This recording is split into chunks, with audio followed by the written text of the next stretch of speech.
Makongo, to Renita's point, and I say this all the time, that it is the responsibility of officers to de-escalate. And what we keep seeing over and over and over again, officers not doing that. Again, you're the one in possession of a taser. You're the one in possession of a gun. You're the one who can take somebody to jail. And that's one of those things where, and again, if you're watching this, and as I was watching it, if I was the one who called the cops, and I'm factoring in he's 62, I get why he's ticked, why he's upset. And this is one of those things where you just sit, where you let that person vent. You let them vent. Sir, I understand that. I understand you call the cops, but I want you to understand this is what we're required to do. This is the law. I need you to sign the ticket. And then when and so you can see he's frustrated. And so you know what? You let him have his moment. If that moment lasts 2 minutes, 3 minutes, 5 minutes, you let him have it. Now what you have is a dead man. You're now fired.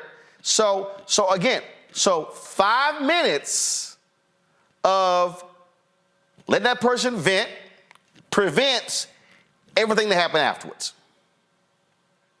You know, Renita made so many incredible points, but I'm going to come back to a point that she often makes weekly, and that's one about training. And she says, you know, these people, a lot of these officers are doing exactly what they were trained to do, especially in our communities, because these are things that would not happen to a white elder, period, bottom line. And so we see the type of de-escalation training and all of these things will happen in other communities, but not in ours. And this is just another example of how many of us, when we talk about issues with law enforcement, it's not black versus white, it's black versus blue. And so to your point, Roland, about de-escalation, I teach on the university level. I've taught in K-12 levels. I've done workshops in prisons and in our community centers and churches. I've had so many instances where I'm dealing with kids who I can tell, because of my training as an educator, needs a moment, needs to be able to calm themselves down. Why can't people in our law enforcement do that? Why can't people who, like you said, have guns, have badges, have tasers, have cuffs, have our addresses and can find us later, not have the ability to do that? We see in places like Philadelphia where law enforcement, you know, has gotten so bad they had to say, stop pulling people over, just record their license plates and get to them later.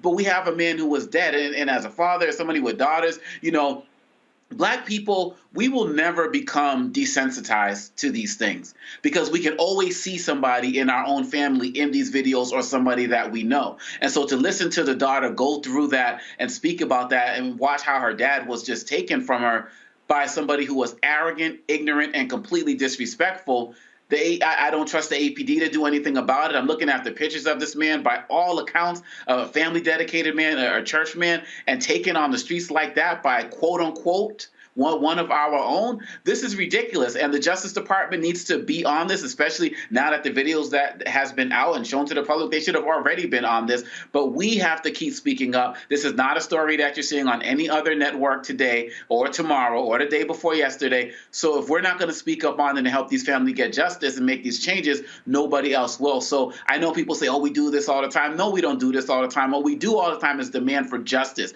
no matter who does it, no matter where it's coming from, because we deserve better. And that quote-unquote brother failed our community, and I hope that there's a deeper investigation because there needs to be some real consequences and repercussions for this. Julian.